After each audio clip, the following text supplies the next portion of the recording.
Oi, eu sou a Stephanie, eu estou no grupo junto com a Larissa, Sara e a Vitória, e nós vamos falar um pouquinho sobre o desenvolvimento emocional de crianças que passaram pelo processo de adoção. E para falar sobre isso, a gente precisa primeiro contextualizar a adoção, né? O que é a adoção?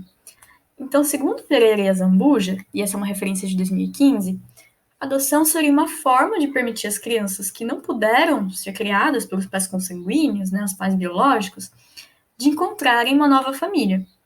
Assim como é uma forma de permitir o exercício da parentalidade para pais que não puderam ter filhos ou optaram pelo cuidado de crianças com as quais eles não têm uma ligação genética.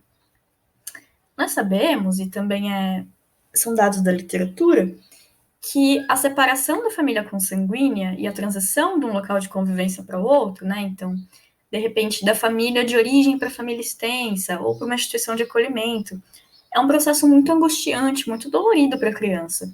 Às vezes a criança não sabe o que vai acontecer com ela, às vezes ela não sabe por que ela está sendo separada da própria família, né? E aí, no sentido de minimizar os efeitos negativos da institucionalização dessas crianças, surgiu a Lei número 2010 de 2009, que é conhecida como a Nova Lei da Adoção. E essa lei, ela fala que, enquanto o judiciário tomar decisões sobre a reinserção da criança, né? Então, essa criança vai para uma instituição de acolhimento ou vai para a família extensa. E aí o judiciário tem um prazo máximo de 2 anos para tomar essa decisão, né?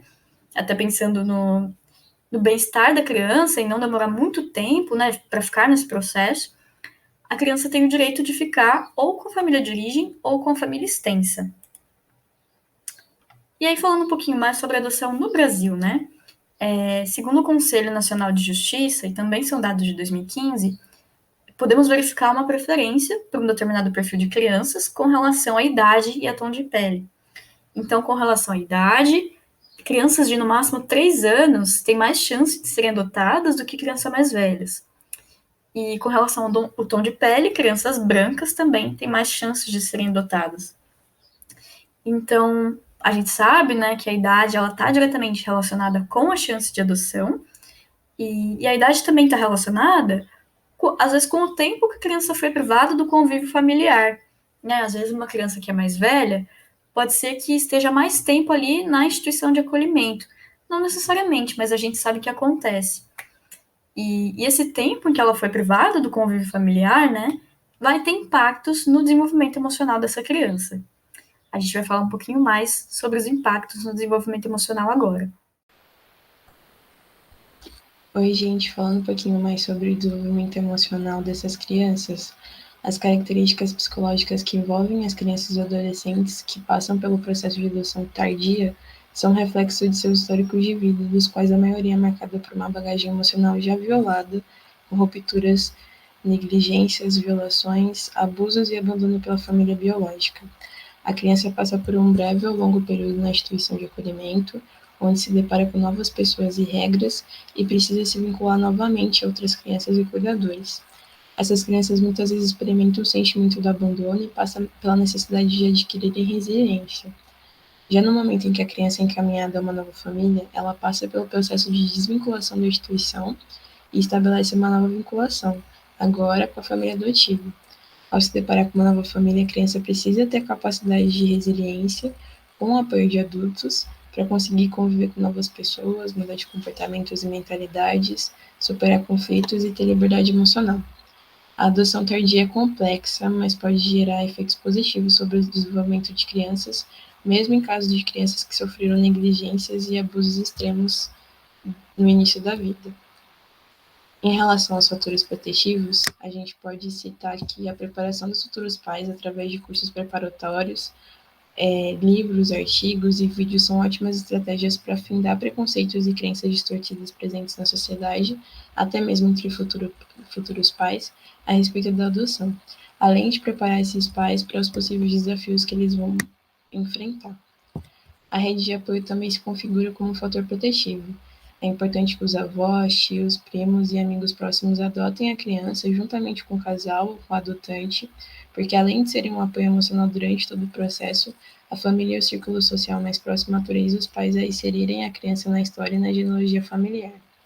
um ambiente suficientemente bom é construído por toda a família, no provimento de afeto, proteção, segurança e cumplicidade.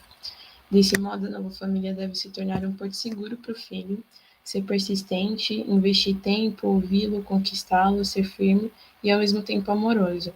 Além disso, as crianças saem das unidades de acolhimento muitas vezes com atraso no desenvolvimento, o que requer atenção particular e disponibilidade constante dos pais para estimularem esse crescimento e assim vencerem mais um obstáculo. Nesse período, o apoio técnico de profissionais comprometidos com o tema pode dar o suporte necessário e fundamental para essas novas famílias. Para os adotantes, tais assistências são necessárias desde a fase da habilitação, durante o período da convivência até o período pós-adoção. Já em relação às crianças, em virtude de a demanda ser um pouquinho mais complexa, é imprescindível um trabalho desde quando elas chegam à instituição, ajudando no período de elaboração do luto, da desvinculação da família biológica, no período da aceitação da família substituta e no período da convivência e na pós-adoção. Então, é possível perceber que uma criança que sofreu privações e que foi retirada ou abandonada por sua família consanguínea pode encontrar na família por adoção um ambiente suficientemente bom e seguro, com pais que entendam e respeitem suas necessidades e ofereçam um ambiente acolhedor e que propiciem um desenvolvimento emocional saudável. O ambiente é um grande influenciador na constituição da subjetividade da criança, do adolescente adotado.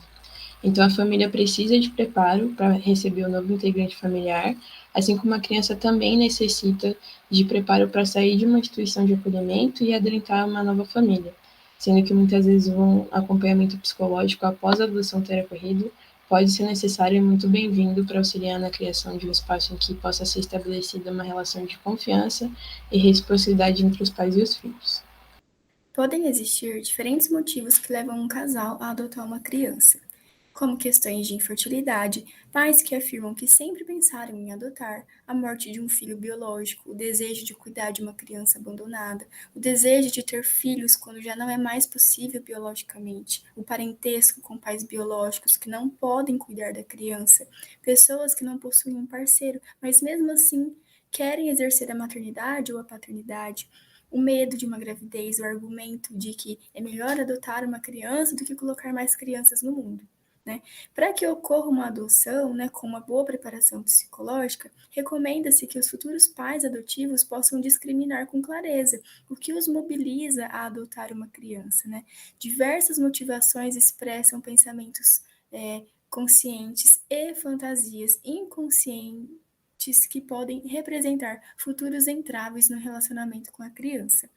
Na maioria das vezes, um dos pais ou os dois apresentam problemas de esterilidade. Algumas pessoas podem decidir adotar uma criança após longos períodos de tentativas frustradas de gerar um filho, como a última alternativa para a realização do sonho de serem pais. Renunciando à imagem do filho biológico, que se pareceria com eles, e empreendem a sua incursão no mundo da adoção. É importante ressaltar aqui, salientar que apesar dessa fala, né, existem variações na forma com que a mãe pode elaborar esses sentimentos e que essa elaboração ela é dependente do nível de amadurecimento emocional dos pais, né, do caso da mãe, do pai. O fato, né, da mãe adotiva ela ter ganho um bebê ao invés de ter tido um bebê pode ter uma relevância na representação mental de si mesma, né, e da sua criança adotiva. O Brinish, em 1980, ressalta que enquanto a mãe biológica pensa na criança como parte dela mesma e tem uma grande carga de libido narcísica, a mãe adotiva sabe que a criança era parte de outra pessoa, e isso faz ela lembrar da sua infertilidade. Quanto às expectativas e angústias sobre o processo de adoção, em todo esse processo de filiação, a gente pode encontrar nos pais essa criança que seria imaginada, que corresponde aos anseios e às expectativas. Como Freud mostra no seu trabalho Notas sobre o Narcisismo, de 1914, os filhos muitas vezes representam a esperança dos pais de realizar os seus próprios ideais narcísicos. A famosa expressão Sua Majestade o Bebê expressa a importância que tem uma criança no imaginário dos pais, como um personagem que concentra a fantasia de ser valorizado e privilegiado sobre todas as outras coisas, como afirma Mattei em 1997. Sem o imaginário, não há o desejo de ter um filho. Tanto os pais biológicos quanto os adotivos se veem diante da tarefa de acomodar suas expectativas em relação à criança imaginada e à criança real.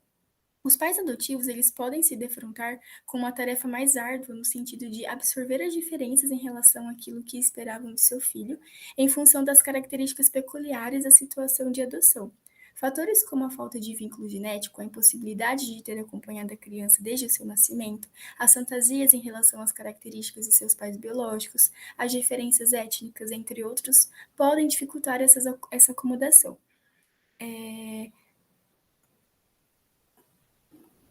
Quanto à realidade emocional, as realidades emocionais dos processos de adoção, temos que, como a maioria das coisas na vida, a adoção ela tem aspectos positivos e negativos. Ninguém quer conhecer o lado negativo, doloroso, né? Ou seja, a perda. Mas a verdade é que o próprio ato da adoção se baseia na perda. Para os pais biológicos, a perda do seu do seu fruto biológico. Essa relação que poderia ter sido existido. Para os pais adotivos, a perda por não ter um filho biológico, né? E para a criança adotada, uma das maiores perdas, né? A perda dos pais biológicos, essa primeira experiência de pertencer e de ser aceita. Uma última questão importante para ser discutida diz respeito ao impacto das instituições de acolhimento no desenvolvimento emocional. Na grande maioria dos casos, as crianças que passam pelo processo de adoção passam antes por alguma instituição de acolhimento, então elas acabam tendo um papel significativo nessas vivências. No Brasil, foi estabelecido pelo ECA 4 modalidades de acolhimento. A primeira seria o abrigo institucional, que são as instituições localizadas em áreas residenciais e que contam com uma equipe de educadores.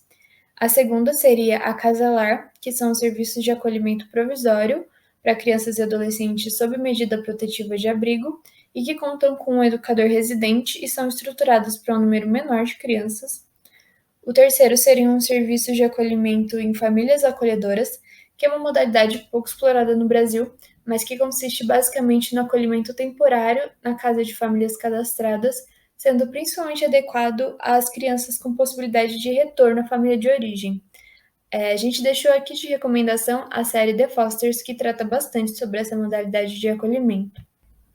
E por fim, nós temos as repúblicas, que são voltadas para jovens em situação de vulnerabilidade que estejam em processo de desligamento das instituições devido à maioridade e que não tenham condições de autossustentação.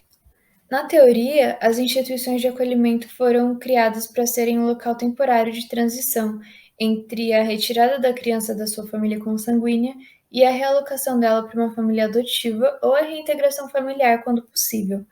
Mas, segundo estimativas do Conselho Nacional de Justiça, das cerca de 45.500 crianças que residem em instituições de acolhimento, apenas 5.500 estariam aptas à adoção. Então, em grande parte dos casos, essas instituições acabam se tornando o lar definitivo da criança até que ela complete 18 anos, de forma que o desenvolvimento emocional delas vai se dar majoritariamente nesse contexto. Antes da promulgação do ECA, o acolhimento era realizado por orfanatos amparados pelo Código do Menor. Porém, esses locais eram muito marcados pelo estigma, pelo abandono e pelo isolamento social, o que contribuía ainda mais para a privação afetiva das crianças e adolescentes que já estavam em uma situação de grande vulnerabilidade e provocavam impactos negativos a longo prazo na saúde mental. Nesse sentido, a reformulação das instituições teve como principal objetivo ressignificar o acolhimento, oferecendo amparo físico e afetivo, promovendo o resgate ao ambiente familiar e possibilitando oportunidades de convivência social saudável e assistência integral.